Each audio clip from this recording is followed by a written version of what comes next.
Your boy Mark Cordone, episode 24. 24 episodes of this thing. You cannot cancel us. You know why? Because I produced this show. You can't cancel me, people. It is the Golden Mike Live. We have Marla Mattenson. Marla has a column on entrepreneur.com about the coolest things. Relationships. And I hear myself screaming already about relationships and about entrepreneurship.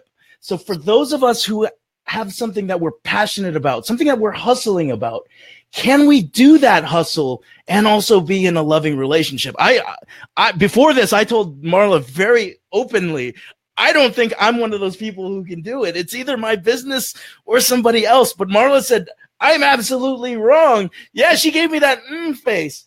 For those of you who don't know me, my name is Mark Cordone. I am a positive psychology coach. What does that mean? It just means two things: feeling good and functioning well. It's not all this empirical data and all this other stuff. It's about you showing up and being your best self in a relationship, in a business, whether you're a roller derby player, whether you're a book writer, you showing up and having fun with it. And then also having a passion and a drive to get those things done. Feeling good and functioning well. Now, Marla, I need to ask you, are you feeling good and functioning well today? Oh, I am feeling so good. And high speed, baby. Oh, Marla, I cannot wait to go into this discussion with you. Jorge says, beautiful smile, Marla. 100. You get 100 from Jorge.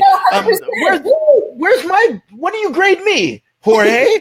Jorge, in my show, I 24 shows. I get nothing. Okay, Jorge, I'm taking you off of the screen.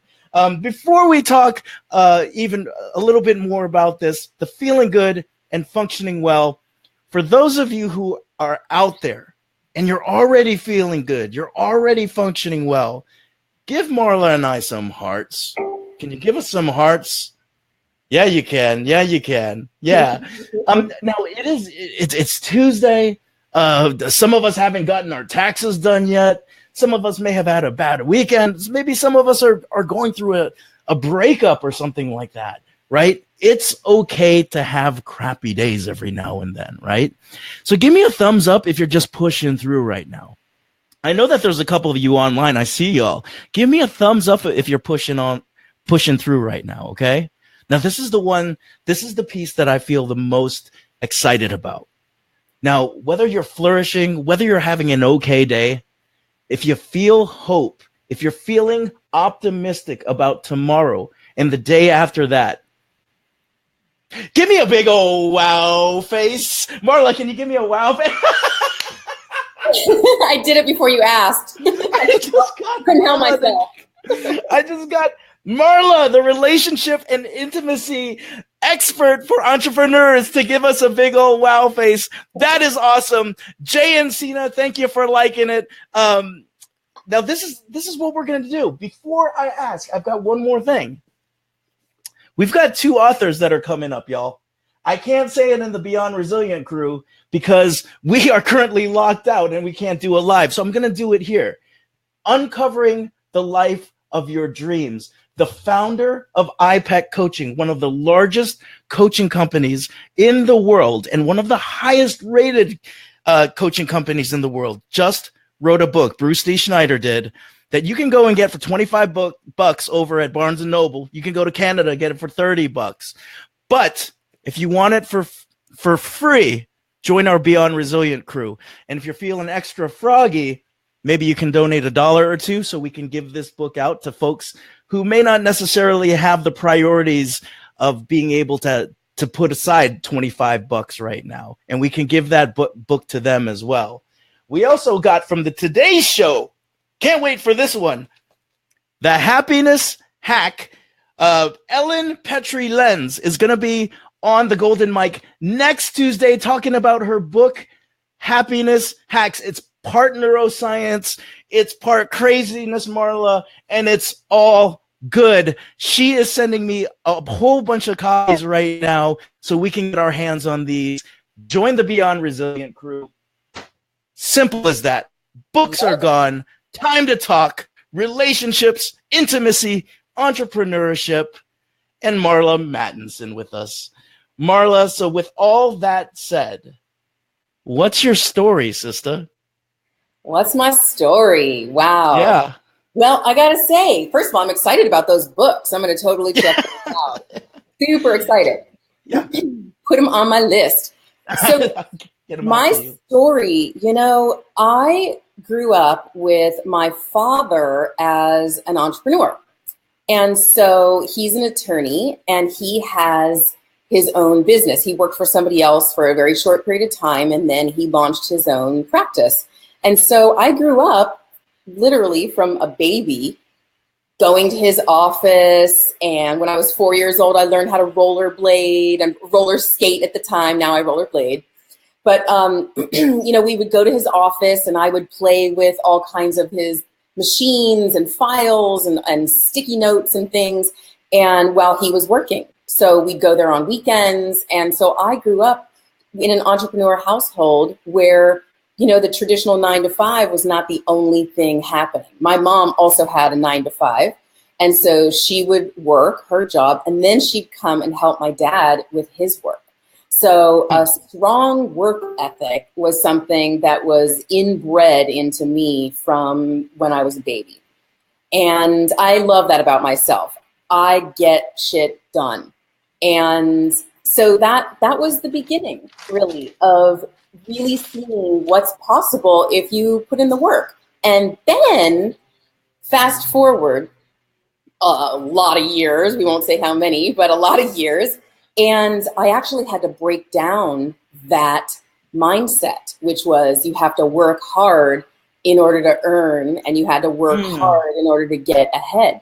Because a few years ago, I ended up hiring a very high-level coach who helped me to totally dismantle that basically middle-class mindset that you have to work your butt off in order to succeed and achieve, which is not to say that you don't take action.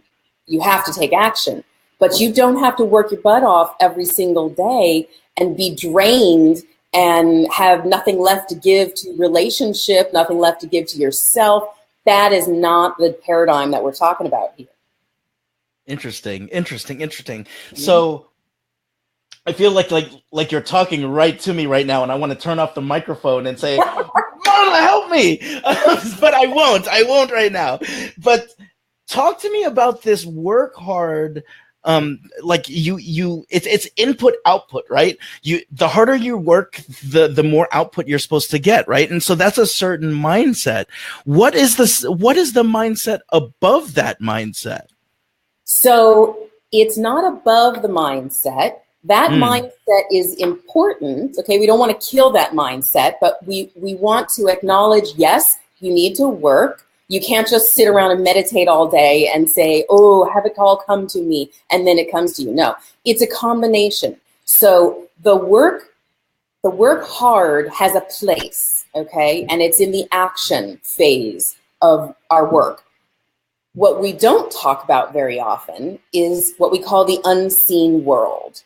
And the unseen world is the world of pre-manifestation. It's the world of desire. It's the world of, I got a hit to call Mark and say, hey, I want to be on your show. I want to connect with you. I want to know more about you, right? I got a hit one day. I reached out to you and look, here I am on your show, right?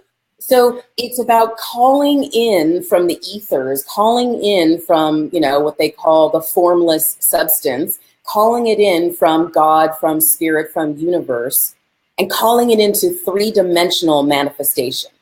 The work hard ethic is in the three-dimensional world, the world of what do your finances look like, right? I can look up the exact numbers right this minute if I wanted to. I have this brick wall behind me. This is the three-dimensional world. It's a brick wall, right? Yeah.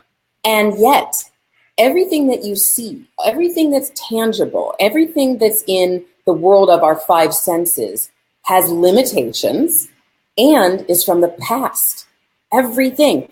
This phone I have right here, it was developed, designed, and created in the past. And now I have it in my present moment, but it comes from the past. It doesn't come from the future.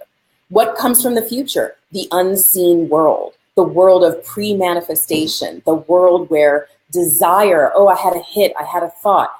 That's where the future comes from. We call it in to the present.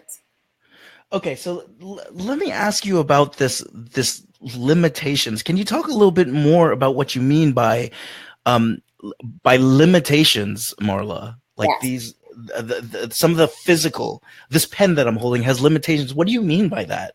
Okay, let me talk about our physical limitations first, the world of our five senses. So if you think about it, we can see, we have eyesight. Most people have eyesight, not everybody, right? But the world of vision, human vision, on the whole spectrum of light is very tiny, very tiny. We can't see things that are at the high end of the spectrum or the low end. We see just kind of in the middle.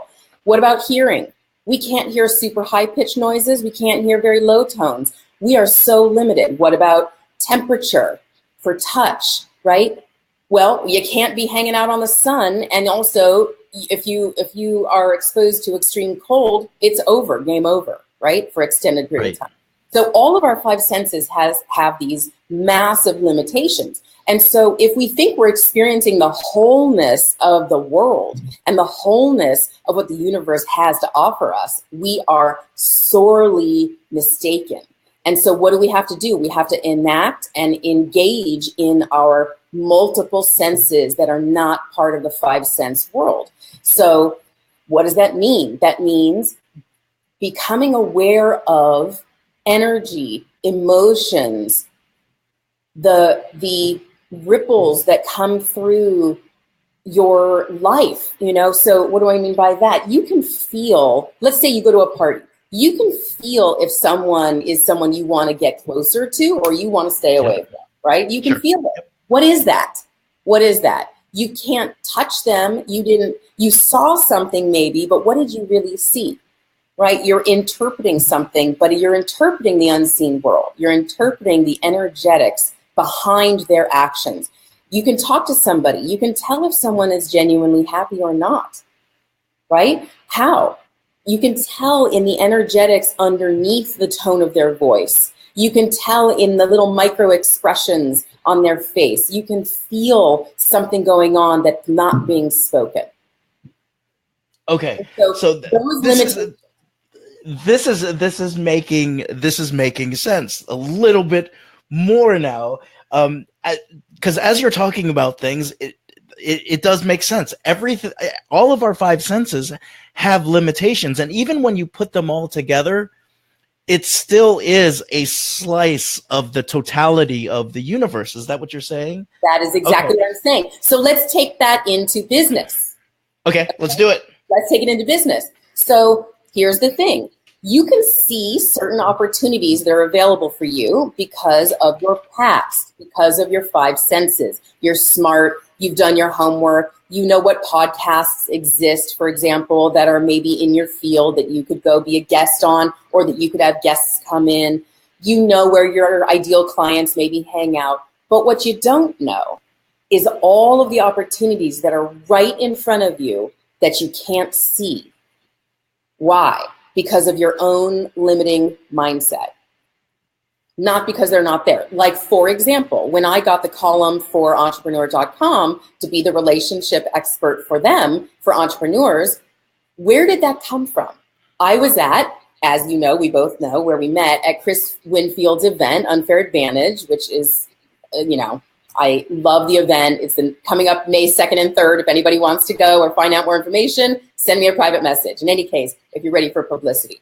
So in the beginning of his event, he asked, okay, who are you? What do you do? And what do you need help with? And in the moment, the second event that I went to, the moment he asked that question, what came through, which I wasn't even really thinking about, was I want to have a relationship column for a traditional business magazine. And my first choice would be Entrepreneur. And he snatched the microphone out of my hand and said, great, done. And I thought, well, where did that even come from? And then one thing led to another. We pitched it. They said yes. And then we launched it February 14th, very fittingly on Valentine's Day this year. and 2018, and that's how it started. It started from an opportunity I didn't even know existed. I just listened to the unseen world. That's what came channeling through me, and that's what I said out my mouth in a room full of people who actually have connections. Now, when you said that, there was nothing pre-thought. There was nothing that you had rehearsed in your mind. You just went up and it just flowed out. Yes. I had thought about it times before, like, oh yeah, it would be really cool to have a column somewhere. And, but I never really thought to say it out loud. I thought, oh, well, maybe in a few years or, but in that moment, it came through so strong that I didn't even really realize what I was saying until it was already done. And then until Chris said it's done. Yeah, it's already done. And then it inspired other people also. It inspired to think, oh yeah, I could do a column. I could start writing for this magazine or that magazine. So calling it in and then listening and then taking action at strategic times where you're more likely to actually get the outcome you're desiring. Okay, so let's talk about this, Marla. I want to go and I want to know a little bit more about baby Marla and teenage Marla, right? Because this is some stuff. This is some both intuitive stuff and high level stuff, right? Like I've definitely heard kids talk about it, but then I've heard like really wise sages talk about it all in the same breath, right? When you were a younger Marla who was sort of learning, I guess some of the way that the status quo has a mindset around working, right? Did you also have this sort of intuitive ability to be able to, what we have been able to call calling in now? Was that something more learned as you went? It's a great question. So when I was really, really young, like a little young child, from a very, very young age, I had this intuitive ability, like you said, all children do. And then I remember when, and she didn't do it on purpose, but I remember when my mom basically told me that whatever I'm experiencing is not true. And so, really? Yes. And so because I used to tell her, oh, I see this, or I'm experiencing that. And I used to have premonitions, and I could see what was going to happen in the future, and then it would happen. And so I would tell her some of these things, and then at one point she said, "Oh, Marla, you're just making that up, and that's not what's really going on." And I think she was just trying to be loving, it wasn't coming from a nasty place. She wasn't trying to squash me. But what that did was it made me basically say to myself, it's not safe to be that way out in the world. It's not safe to share that gift with anybody else. And so therefore I'm going to keep all of that internal and not ever say a word about it ever again. So there was never a part of you that completely put it into suppression and locked it away. There was just a part of you always have seen that as a gift, and it was more something that you don't necessarily share that all the time. Right. Okay. Right. I didn't. It's interesting that you just asked that, because I guess as you're making me think about it, I always knew that I was right, and not right from like I'm right and you're wrong, but that this is what was true, that my experience was true. And that just because she didn't see it, or my dad didn't see it, or my sister didn't see it, that was not the fullness of what was possible. And also, I had an experience when I was, how old was I? I don't know. I was in first or second grade, where I fell at school, and I went. But earlier that day, I went to go get a tetanus shot for something, and I had a massive fear of needles and blood, and so, which I don't anymore, but I used to. I worked through that. And earlier that day, I had gotten this shot. I had worked myself up so much about it that I freaked out, and I passed out in the middle of getting the shot. So then, they gave the smelling salts and the whole thing. And while I was passed out, I had a premonition what was going to happen later that day, that I was going to fall off of the, one of the monkey bars that you know, go like that. And I had this premonition of exactly what was going to happen. And then later that day, and I told my mom, and then later that day, that's what happened. I fell, the whole thing happened at the playground, at school. And I didn't tell my mom that it actually happened. So that's when I really felt, I can't talk about this. This is not acceptable out in the world. It scared people, I think. Sure. And then another thing that happened was my mom and I went to go visit my sister in Israel. This is years later, so it was in my mid-20s. And my mom and I went on this trip together. And my mom and I would say the same thing at the same time. And I would tell her, well, it's because I know what you're going to say. And she said, oh, I don't believe you. And then so I said, okay, all right. Do you want me to do it? Do you want me to say what you're going to say in advance? And she was like, okay, yeah, do it. And so for about 10 minutes, that's all she could handle. I said, and we were very connected also. So it's not like I can do this with just anybody, but he would start to say something and I would finish her whole sentence. And I did it for about 10 minutes and she was so flipped out that she said, okay, I got it. You can do it. I don't want you to do that anymore. Let's not do that. And so this kind of connection with the unseen world of whatever's happening in our three-dimensional world is slow. It's very slow and we accept it as slow. And instead, what I'm suggesting here is you can go at whatever speed you want to. You can go at whatever speed you truly desire on a soul level. And that's true in relationship, and that's true in business, and that's true in manifesting PR, and that's true in manifesting anything, including health, vibrancy, connection, anything. That is awesome. I wanted to bring up some comments that we're getting right now. We got Tanae A. I hope I'm saying it right. Vision Seekers Butterfly. Does that sound somewhat similar to what you're able to you would be able to do, Marla? Well, everybody is a vision seeker, and everyone has seeing vision if we're looking. But if we're looking with our three-dimensional eyes, if we're looking only with our eyes that we're born with, then we're missing out because, anybody who's a vision seeker, anybody who, has been on any kind of a spiritual path, you're aware of your third eye, you're aware of all your chakras, but we have vision all through our body. Our heart has vision. We feel people through our heart first before our intellect kicks in. The heart is the oldest soul in our system. So we really want to connect more and more with what can you see without your eyes? Yeah, and I'm so glad that you brought that up, Marla, because there are some studies that are showing that the neurons in our brain, that some neurons are going all the way down to our heart, and then some neurons are going all the way down to our gut, which would give credence to some of the feelings that we feel as children, where we say, I feel it here, or my gut is telling me to do something. And it's not necessarily the cognitive part that's completely registering, right? Exactly.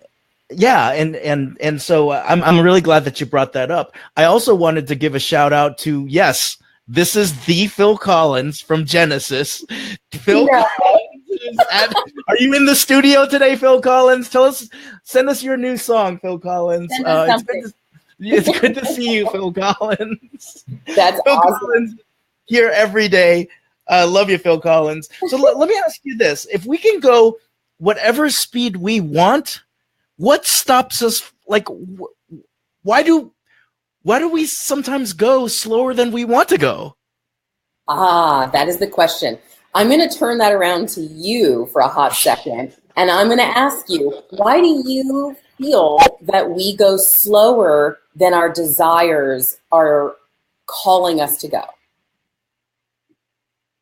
Are you saying in terms of just my take on it, or how I feel about myself. Yes. I mean, look, you know people. Yeah. You have a strong background in Yeah. psychology and observing people. So many people want to go faster, let's say, in their life on some level than they are going.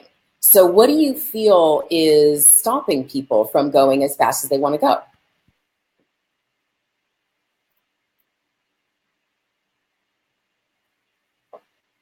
Oh, I just lost sound. It went on mute.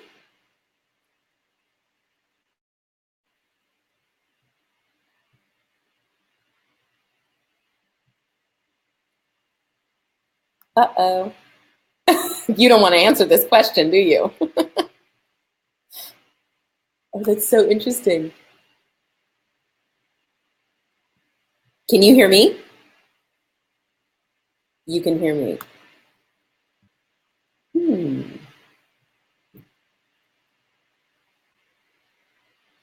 I didn't touch anything.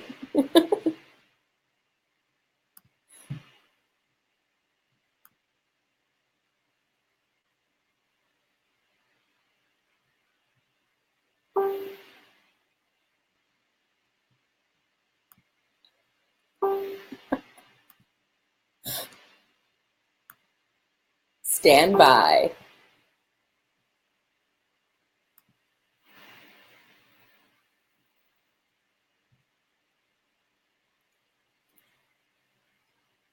Everybody send good vibes.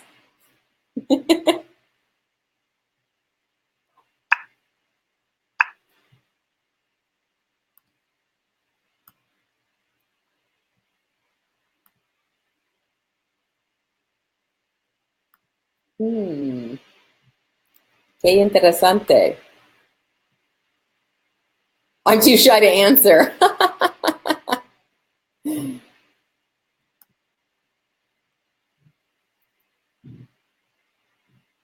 Still nothing. Oh, okay, you're going to fix the mic. Okay, let's see. What should we talk about? Oh,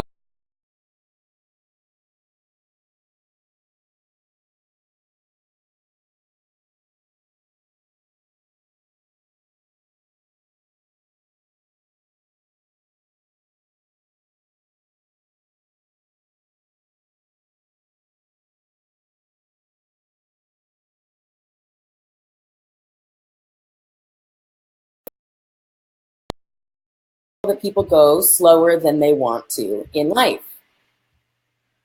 Are you on, Mark? I think I am.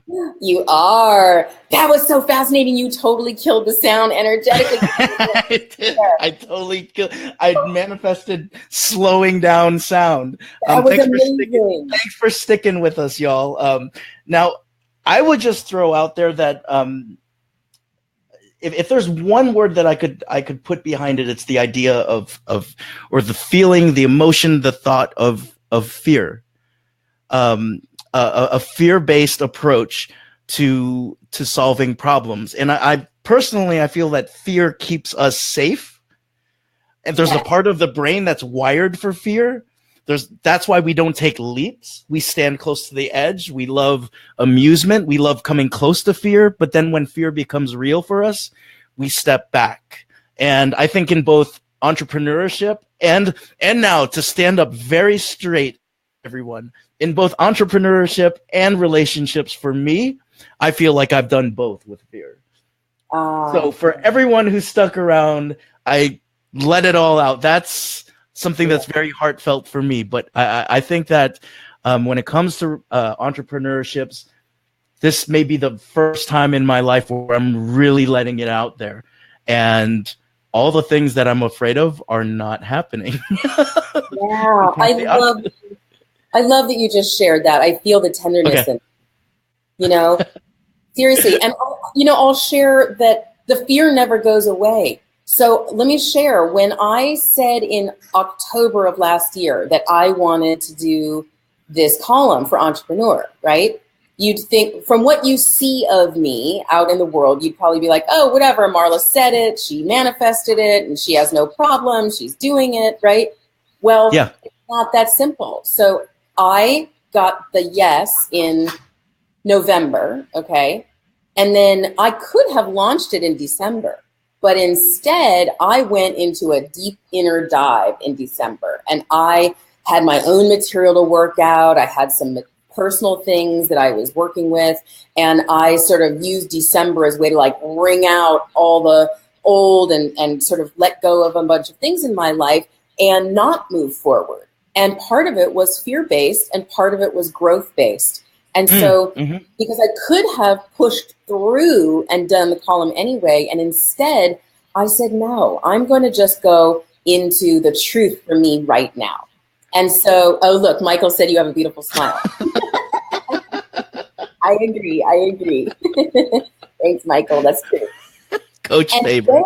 I emerged in January, and I said in mid-January, not January 1st, okay? In mid-January, and I said, okay, I'm really ready now to do this.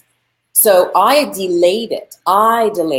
They were ready. They were a big yes, and I delayed it. And so I reached out to Liz Weber, who is the editor over there, and who's amazing. And I basically said, hey, I took December to go internal, and I'm ready to rock the column now. What would you like to do? And so I just went in assuming that it was still a yes, assuming that it was still a go, and that's using my mindset, right? Okay. And then she's like, great, let's do a February launch. So it was all a yes. So, but here's the thing, what you mentioned is that people are making decisions based in fear or lack mentality. Okay, Ritu, exactly. Fear-based versus growth-based. And so we like to say, in our business, we like to say it's lack mentality or lack mindset versus growth mindset, okay? Growth mindset.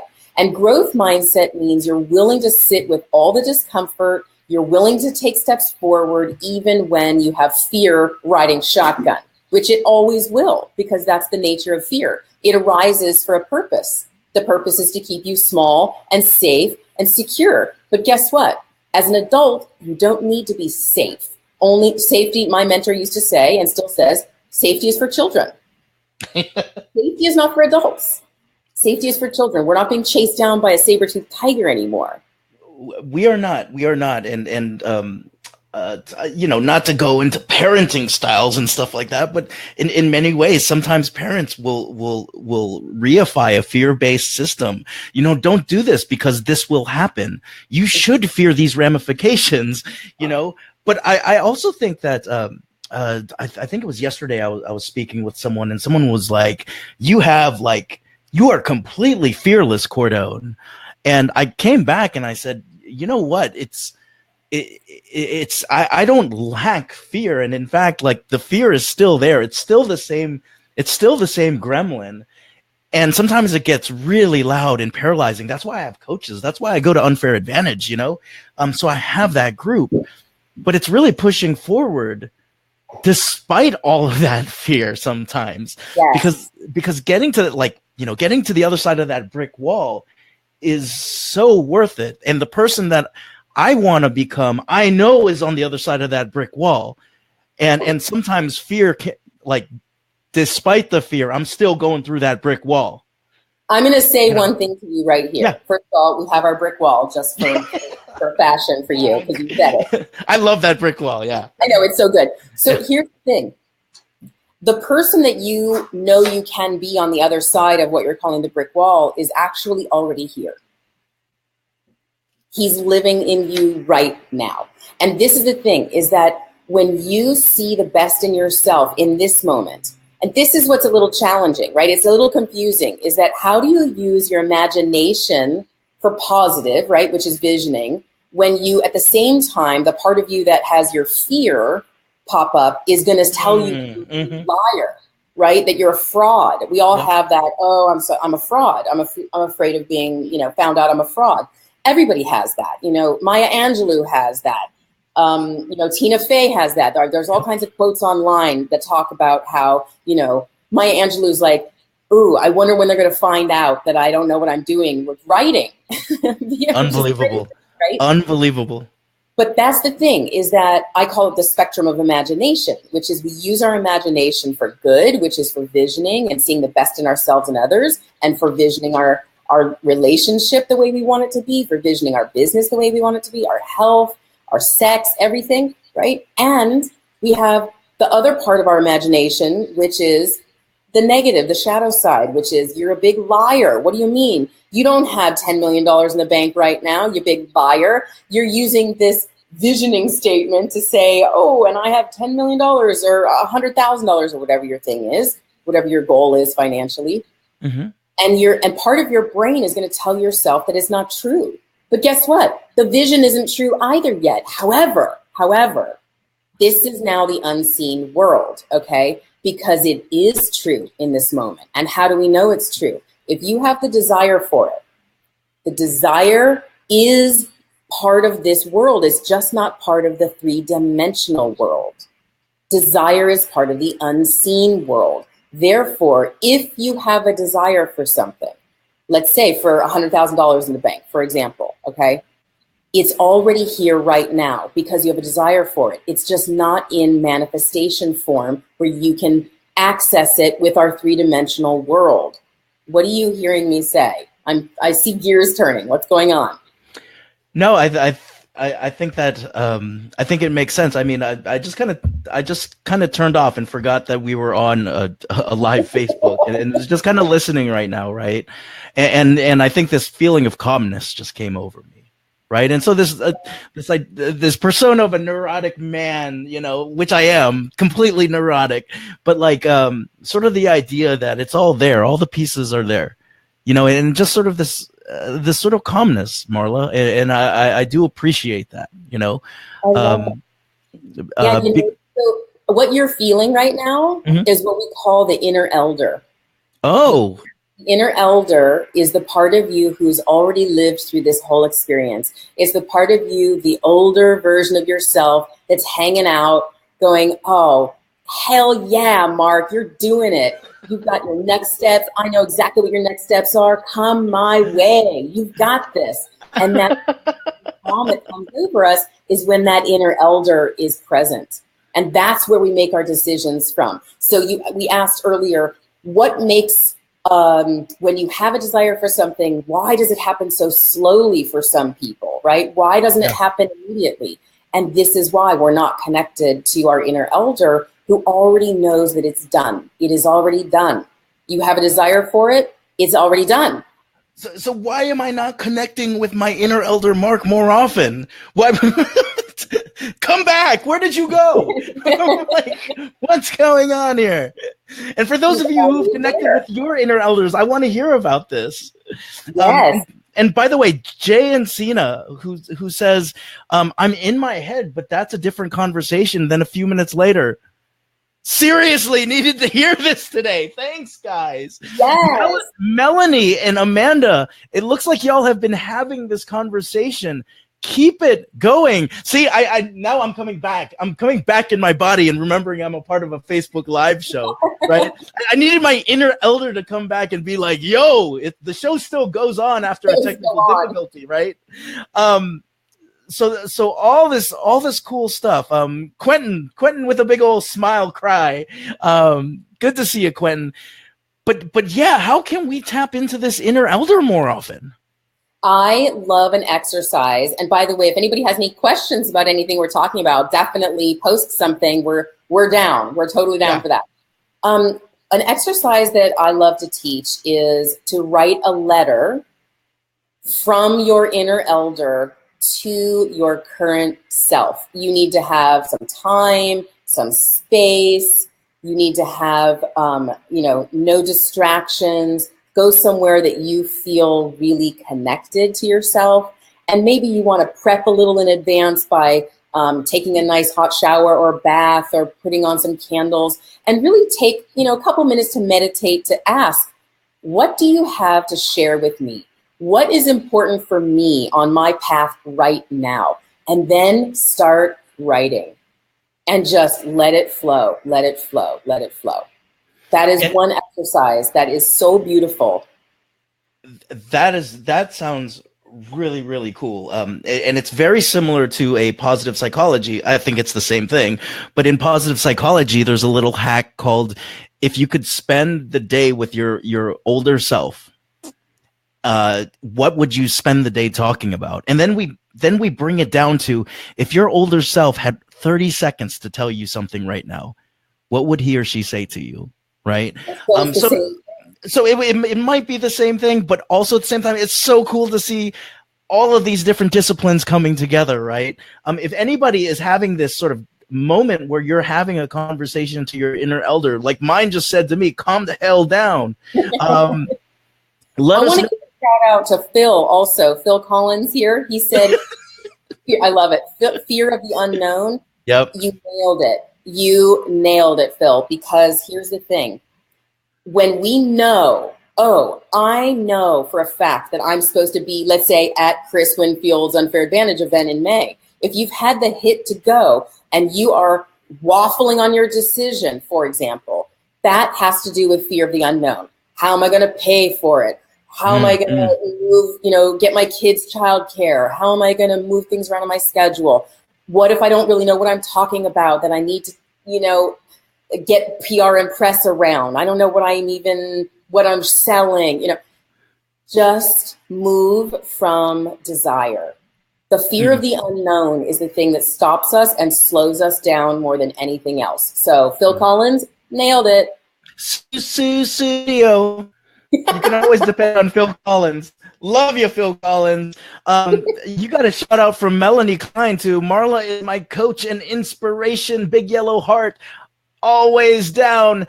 Melanie loves this exercise. I always encourage my students and clients alike to do that. So powerful.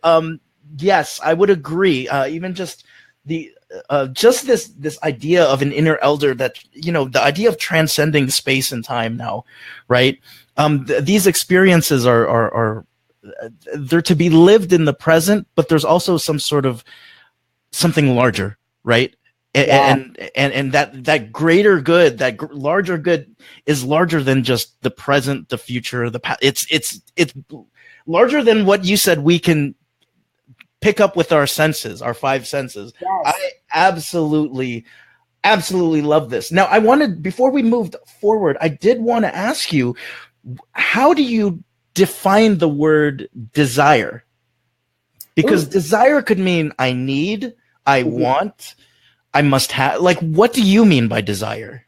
Thank you for asking that. That's a really important question, because people have all kinds of desires, and you don't always want to move forward with every single desire you have. Yeah. Like, for example, earlier today, I had the desire to eat a big thing of, ice cream, but I chose not to, because I want to feel really healthy in my body and I don't want to have a sugar headache afterwards. And sure. You know what I'm saying?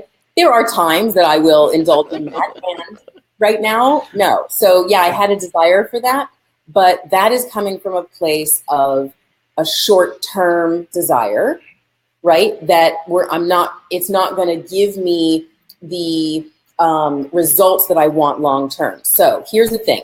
Desire comes in the form of lots of different things for different people. It comes in the form of a knowing. It comes in the form of a sensation in the body. It comes in the form of a thought. It comes in the form of an emotion. It comes in the form of seeing somebody else do something that you want to do. So I guarantee you, Mark, you have inspired people to activate their desire to start a podcast. Wow, if Mark can do it, I can do it. And it sparks a desire. So when you have the desire, then you just have to ask yourself a question. Is this desire in alignment with my long-term vision of my life, of my relationship, of my health, of my sex, whatever your vision is it in alignment with that? Is it going to take me closer to my vision, or is it going to move me further away from my vision? And I think that very simple question to ask yourself is the only question to ask, because if it brings you closer to your vision, then it's not going to harm anyone else. It's not, even though some people might not like what you're doing, sure. Some people might have judgments and opinions about it, especially family and friends, because they're trying to keep you small and safe just because they love you. Yep. Maybe they're not doing this work in the world, so they don't really fully understand what's going to support you and what's not going to support you. So it's between you and God, basically. It's between you and the universe. You don't like God, use the universe, whatever you want to use. But it's between you and spirit. And if you don't have a clear vision, then if you don't have a clear vision, like I, want to serve blah, blah, blah people, right? Then here's the vision that I'm going to invite you to take on if you don't have a clear vision. The vision is, I want to see what I'm capable of in this lifetime. I want to see how much excellence I can bring to every moment in my relationship with myself, with my friends and family, which doesn't mean allowing yourself to be a doormat. It means sometimes you have to make hard choices and say no to things and put some boundaries up. What are you hearing me say? No, I think that whole thing is making sense. I think I was thinking about the idea of desire from two standpoints. You're totally paying attention to my perceptual. You're totally perceptually acute right now. Sort of this idea of hedonic happiness, right? Where we get those short-term goals. And so we might get a desire hit in the same way that Jay and Cena got a desire hit to eat a whole bowl of Chipotle today. Congratulations on that, Jay. I hope you're feeling good about that, bro. Yes, we will connect in person. Yes, I did. I was in Ohio State a few weeks ago, and it was so much fun. But Chipotle won. But then I'm also thinking about Aristotle's notion of eudaimonia. What does it mean to live the good life? A life fulfilled, a life where it's just, like you said, it's just knowing. It's hard to describe in writing. You just know that you're living the good life. You know that you're serving. You know that you're improving not only yourself but the things around you, just by being your full self at full capacity, at full excellence. And the reason why I'm smiling is because of the fact that you don't have to study positive psychology to know full capacity and excellence and mastery, like Melanie is talking about. Yes, she is totally observing me right now, Melanie. I cannot wear a mask in front of this one. By the way, Mark, you would love Melanie. She's amazing. You should definitely reach out to her separately and have some connection because she's amazing. We've been friends since she was 16 and I was 17, so she knows exactly the path that I've been on. So Melanie, if you want to roast her now, this is the time to roast Marla. She's got a good story. She's got a good one. She's got all the good ones. So I think when you were talking about that, I had a kind of an aha moment about okay, where does vision and of the long term either diverge away from or converge with our short-term hedonic happinesses, those short-term hits of wanting to eat that ice cream, because I think there's another mindset that people have, that you have to deprive yourself of all the ice cream and all the sex and all the wonderful things that we can enjoy in the world in order to have that desire, that ultimate desire of serving. Does that make sense, Marla? Yes, it does. Here's the thing. It's not about denying yourself, okay? It's about short-term pleasure versus long-term vision. And sometimes you have to choose short-term pleasure. Why? We're human, okay? We're supposed to be human. We are not enlightened and we are not elevated off of this earth. If we were, we wouldn't be in human form. Okay, so we all have our work to do here, even the Dalai Lama, okay? Everybody's got our work to do. So you want to consciously choose your short-term pleasure, which means don't use guilt and shame as a way to have your short-term pleasure. Just let yourself have it and do it consciously. So if you're doing it every day, well, okay, maybe that's not in total alignment. But what if you have, like my lovely dear friend Jen Gottlieb, says you want to have one cheat meal a week. Let yourself just go wild, have a ball with it, right? Yeah. Enjoy it and do whatever you want to work with that meal. And the rest of the time, enjoy the path that you've chosen.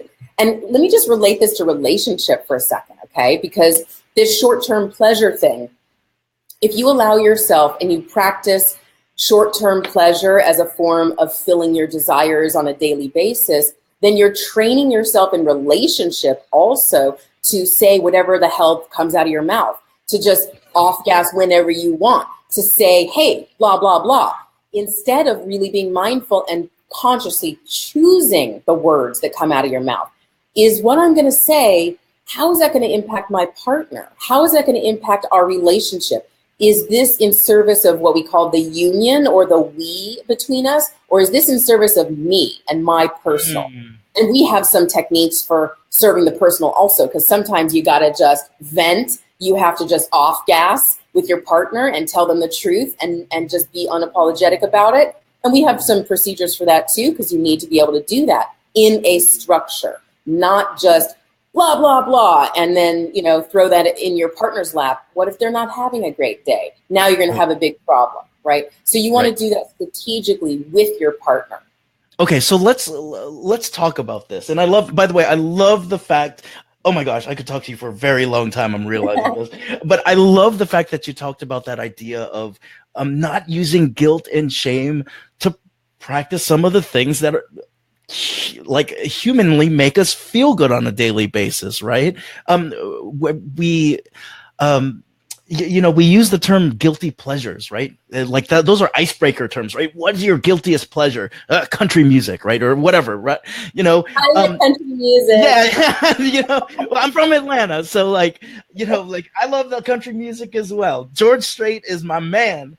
Woo! But why not eliminate the word guilty from pleasure? Right. Well, hi, Jen. I just gave you a shout out. Woo! Amazing. You just missed it, but you'll have to go back and listen.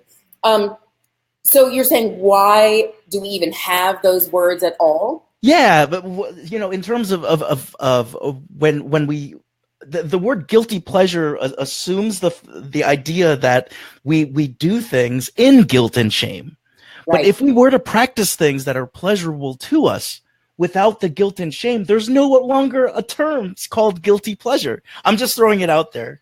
I love this question. So this is it's subtle, but it's very important. So we are pleasure-based beings. Okay. We're supposed to experience pleasure.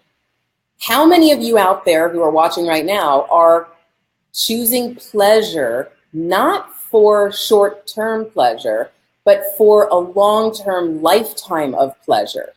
So like, for example, in relationship, when we say, oh, I'm going to have my guilty pleasure and I'm going to, let's binge out on TV and, and have our tub of ice cream or something, it's like, is that really in service of our union? Is that in service of our relationship really living to its capacity? The reason why guilt is linked with pleasure, one reason, I don't want to declare that I know all the reasons, but one reason that it is linked is because in childhood, one way that parents unconsciously get their children to do things is through guilt and shame. And we all experience it. Also, my sweetheart has an 8-year-old daughter whom I totally love and adore, and I also co-parent with him. And, it happens. It's like, I'm an expert in this field and it still happens. And so we catch ourselves and we basically say, hey, okay, not going to say, well, let's see, what's a good example? If you do this, then you can have that, right? So it's like, you're going to have to dig into the negative first, and then you can have your, quote, guilty pleasure.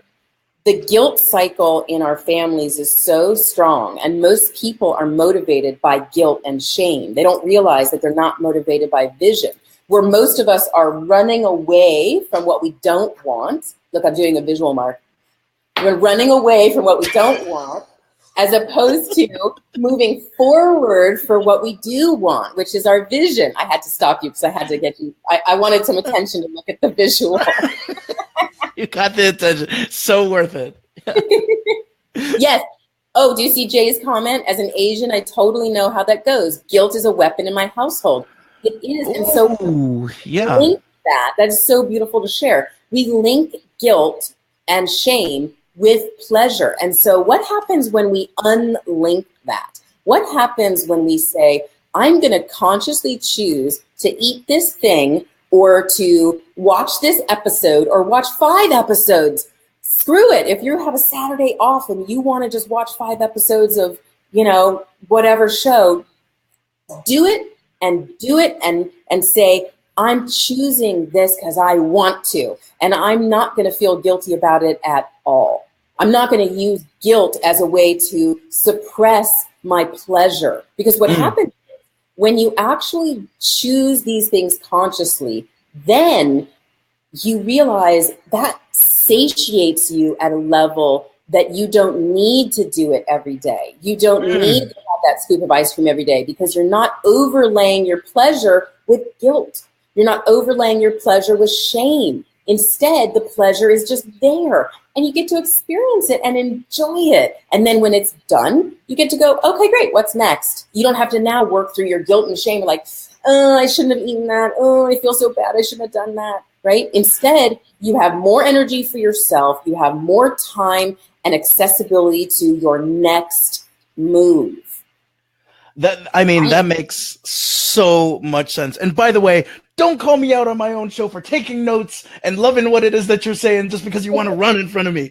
I'll watch it on the replay. But no, it's I love what you're saying about the whole idea of disaggregating things that we always thought have been coupled. The idea of guilt, shame, and pleasure. And then when we actually disaggregate it, it's much easier to choose one versus running off in the back and saying, I'm going to get as much in as possible and not even savoring it, Yes. So let's see what Quentin has to say. I usually attempt at least my guilt by working with my laptop in front of the television, which means I don't actually get to experience the full pleasure of either. What a great awareness. That is such a beautiful awareness, because that's what happens. Then what happens? We want to stay in front of the TV longer because we don't feel as satiated for actually enjoying the television. Like, what would happen if Julian and I, my business and love partner, are big fans of timers. So what we do is we will just have a timer to say, great, I'm going to watch TV for an hour or for 30 minutes or something. And then as soon as that timer goes off, then we're done.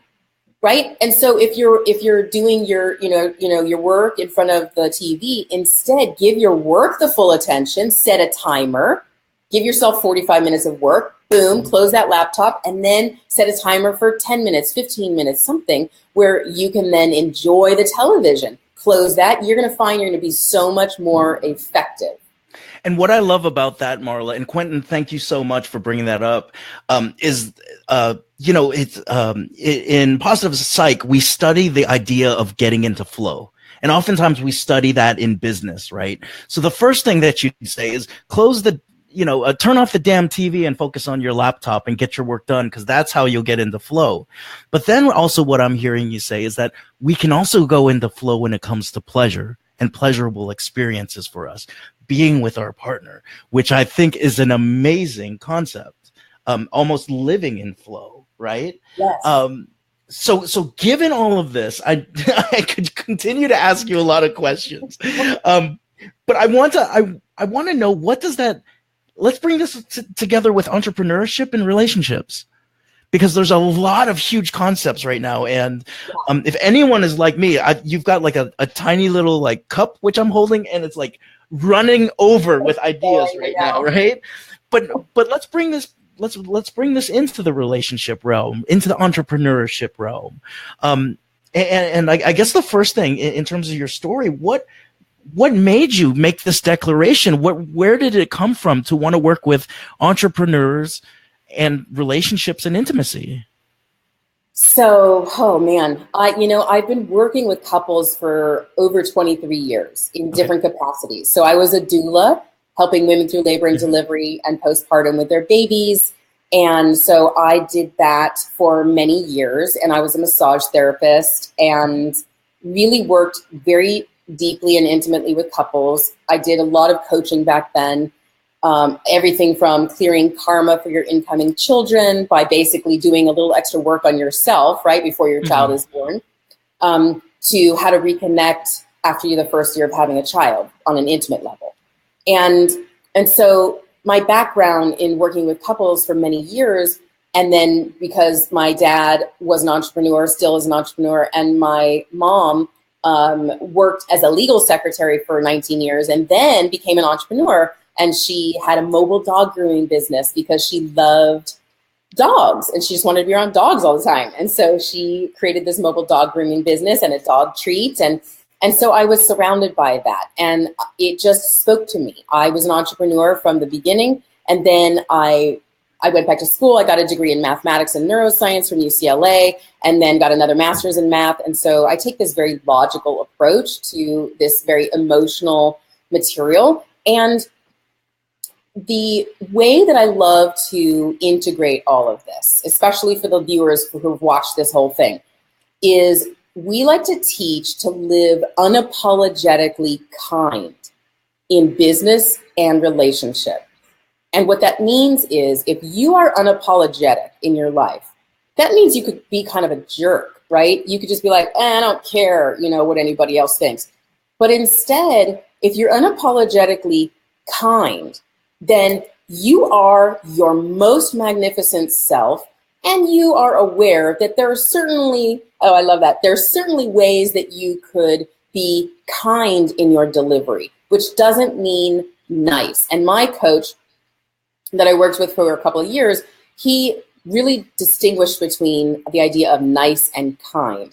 Nice is like, I'm going to squash myself so that you feel better.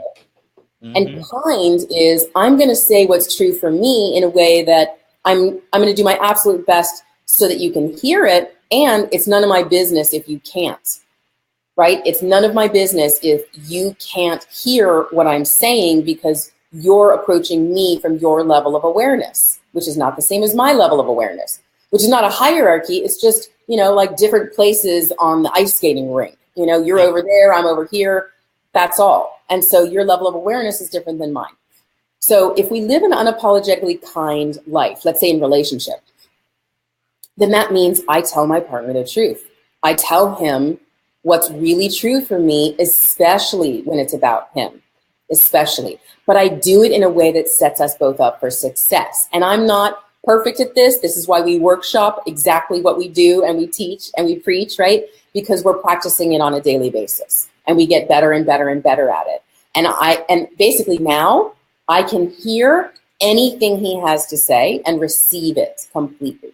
And he can hear anything I have to say, even if it's a little ugly, even if it doesn't feel good. Right? Okay. So are you, what I'm thinking about right now is some folks being able to, or maybe some folks coming up to you and saying, you know what, I told my partner this because they needed to hear it, and it's just me being unapologetically kind. Does that make sense? And how can we make sure that it truly is coming from a place of kindness versus, I would almost say that it might come from a place of either ego or a place of being right. What are the key distinguishing factors there between, the unapologetic kindness and then just being kind of unapologetically sometimes rude, or I just speak the truth? Does that make sense, Marla? It does. Okay. Here's the thing. It's a practice. So it's a practice. And here's the key. It's how you feel as you're saying it. If it's coming from an authentic, true place, then when you speak it out loud, it has a certain resonance, okay? And your intention is not to harm. Your intention is to just, like when we say open the vault, our intention is to open the vault and share something that's true for me, right? And no matter how the other person hears it, that's none of your business, because the idea is not to look at how people are receiving your message. The idea is to really check in with how you feel. If you feel like, you're just trying to throw something out there, then no, you want to check yourself, right? However, I say practice it. Most people are too nice and they don't want to say anything that's going to offend anyone or disturb anyone. So I'd say go for it. Try it. Try it. Say something, to friends and people who are, doing the same kind of work you're doing. I wouldn't start this with your family. Okay. That's not the place to really start this thing, because they're going to shut you down so fast. Sure. We didn't teach you. We didn't raise you that way. Sure. That's going to happen. So you don't want to do that. But here's the thing, in business, if you're practicing being unapologetically kind, then you're going to put your message out to the world.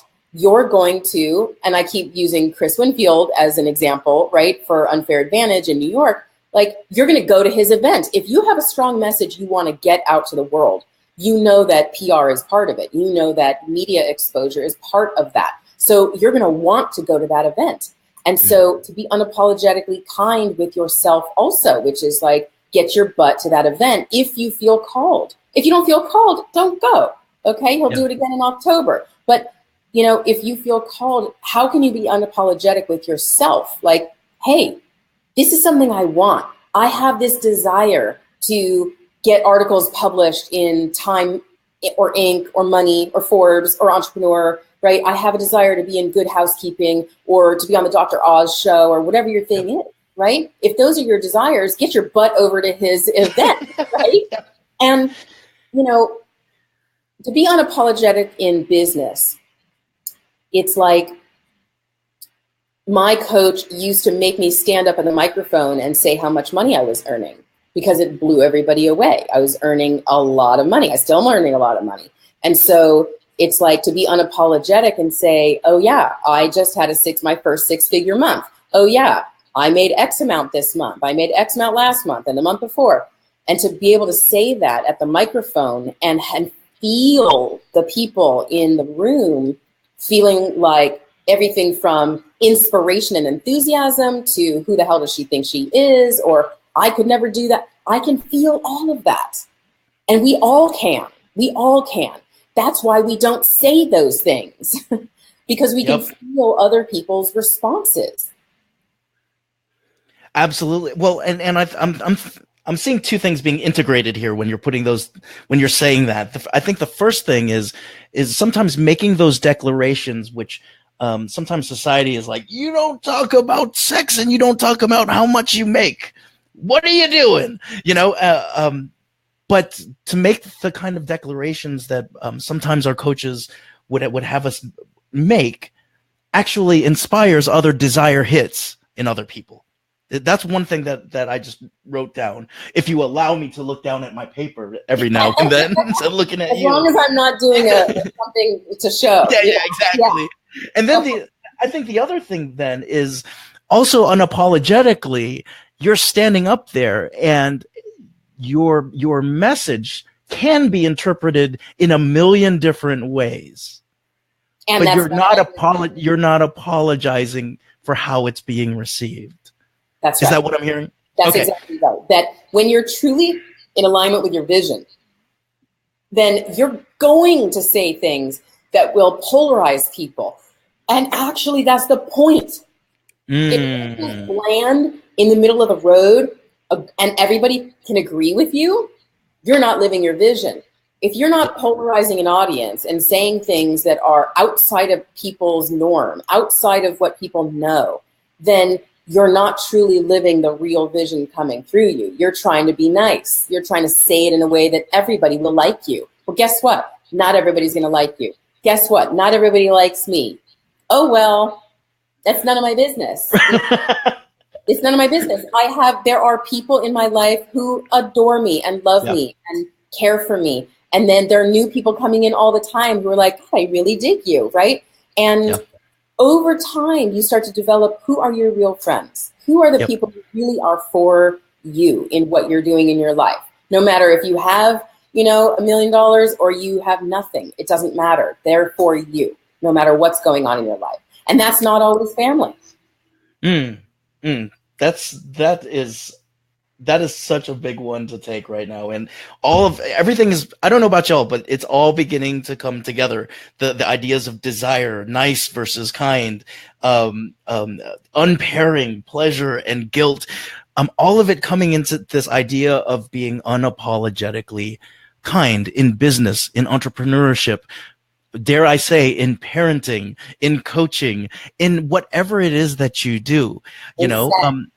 And now I'm just going to give a couple more minutes because we could really go on. And I know that there's somebody in the room that's hard at work that may want to spend some time with you.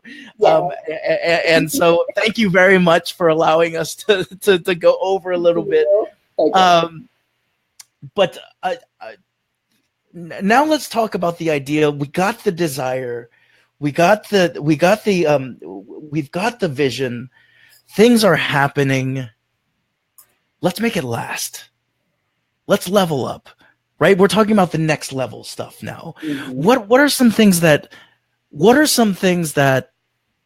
you know, I'm going to throw out an example. One of the things that people think about is once I achieve the perfect or the desired relationship or the desired income, then that fear will go away.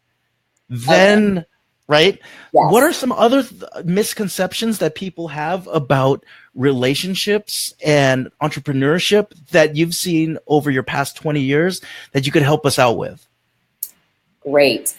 So when we're leveling up, it's not a one-time level up. So Julian and I, we have a process called the Exquisite Life. The Exquisite Life is our cornerstone of relationship coaching. And we have a whole process that we take our couples through, and there are 5 parts to it. It starts with a growth mindset. So in relationship and in business, if you are here to grow, if you are here to learn more and more about yourself, if you are here on this planet to really have a sense of who am I, what am I capable of, what is the absolute largest vision I could imagine for myself, that is your growth mindset, starting with anything is possible. If I have a desire for it, it's possible, right? That's from the beginning of this call, right? If it's in a desire form and it's true and it's alignment with your vision, then you can call it into 3-dimensional manifestation form. So starting with the growth mindset that it is possible and it is already done, then you move into action. You have to take action. This is where all of that hard work, ethics and everything comes in. Hey man, that's where to put it. Take action, meaning you got the hit to return this phone call. You got the hit to reach out to this old friend. You got the hit to go to Unfair Advantage, right, in New York. Then you take action on that.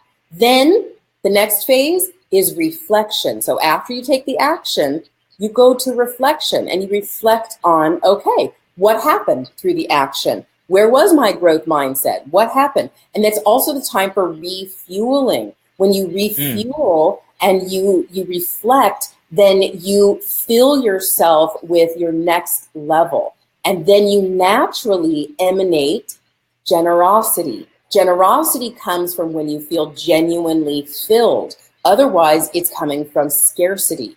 And what happens when you try to give from a place of scarcity or lack is it's self-sacrificing and it doesn't feel genuine on either part. So when somebody gives something to you, you can feel the energy behind it. Like, ooh, I feel like they didn't really want to give that to me, but they did, maybe out of obligation. So when you feel filled in your reflection time, your refueling time, then you emanate out into generosity in your partnership. If you're feeling filled, then rub your partner's feet, right? Send them a text, send them a sexy picture, send them a note, right? Do something that's generous. Plan something, plan an event, plan a date. And then after you're emanating out, then we go to the phase that we call go beyond. And that's a deep meditation together where you're like, what else could we really experience together? Whether it's sexually, whether it is in business, whether it is in your relationship, just in the day-to-day. How can we go beyond anything we think is possible?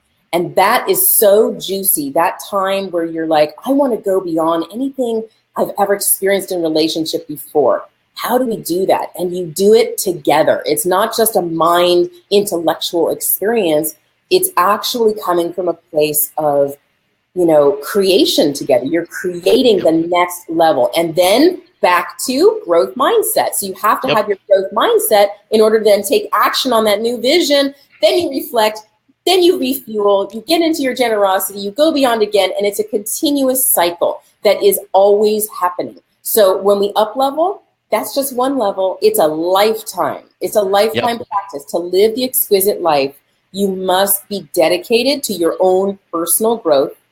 You have to learn how to not take everything so personally, right? And take things what we call universally. Instead, you use your universal lens instead of your personal lens.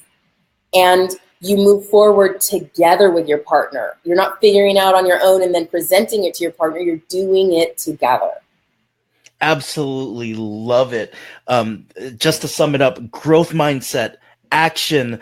Every good thing has a good feedback loop, reflection and refueling, which turns into emanating generosity. And then this idea of transcending, going beyond and co-creating, versus an idea of especially when I was younger, people saying, I want to be the best girlfriend you've ever had. I want it to be the best sex you've ever had. And it's not that. It's actually creating something new, going to a new space. I love that. Melanie's going to be listening to this one for the next couple days. Hope you share it out with your friends. This might be an inside joke. UVP, baby? Lightning bolt strike? What is that? Is that an inside joke?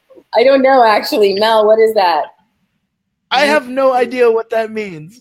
But it looks like Melanie and Amanda are having a great conversation about this.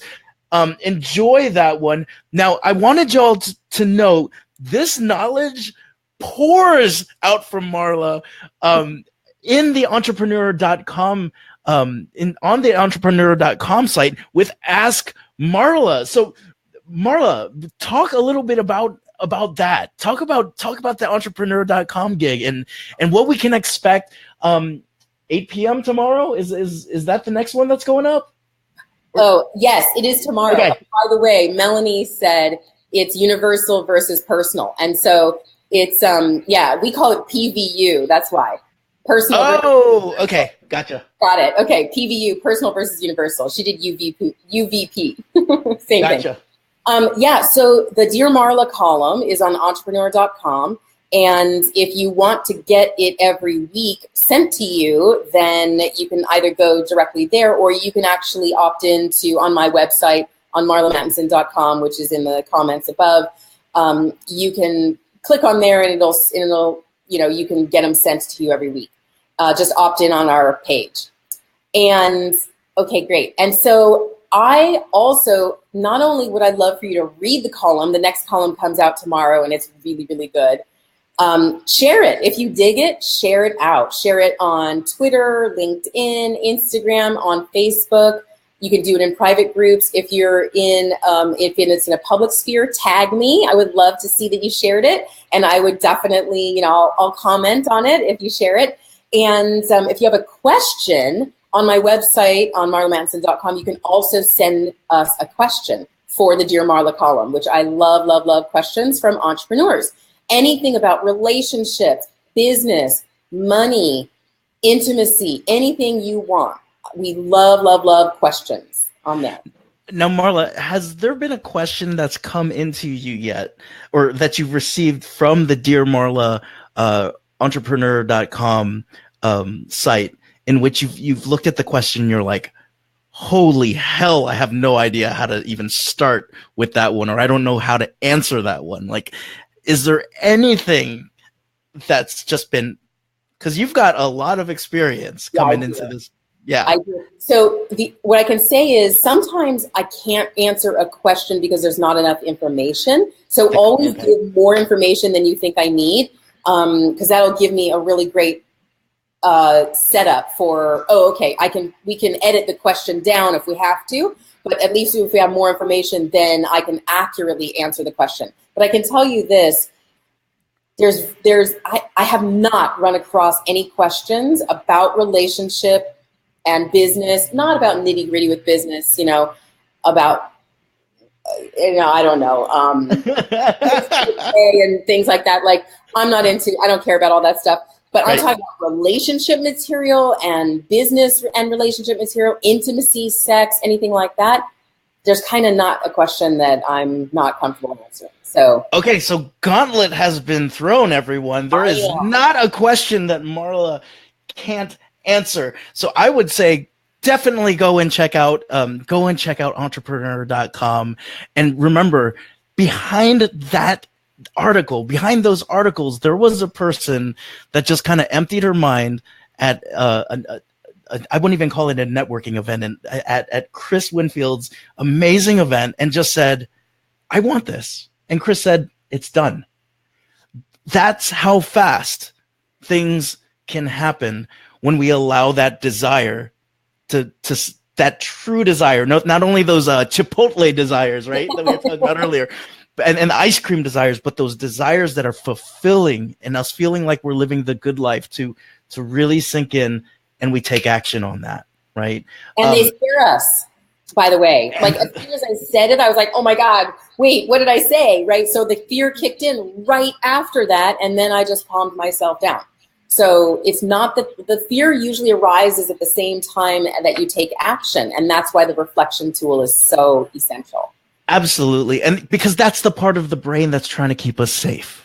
That's the part of our spirit that's trying to keep us safe. So it's all coming full circle. Everything is in the show notes. Go to Marla's site. Definitely check out the answers that Marla has, and ask Marla.